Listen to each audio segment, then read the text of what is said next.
Hello Class Nation! My name is Joseph Matis Simaralya.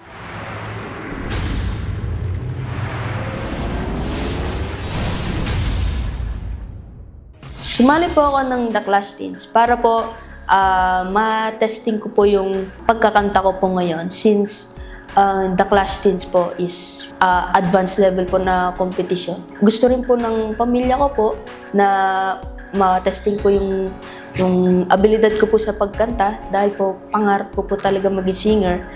And kung ano man po mangyari sa competition na to, tatanggapin ko naman po.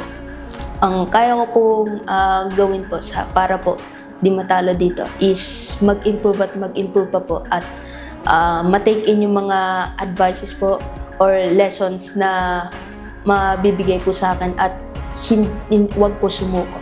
Ayun po talaga yung pinaniniwalaan ko po. Dinededicate ko po itong pagsali ko sa The Clash para po sa sarili ko po at sa pamilya ko rin po. Siyempre po para po maging proud din po sila sa akin. At ayun po, para po magka-gain po ako ng experience at husay sa pagkanta. Again, this is Joseph Matis Simaralya. Abangan niyo po ako sa The Clash Teens. Thank you po!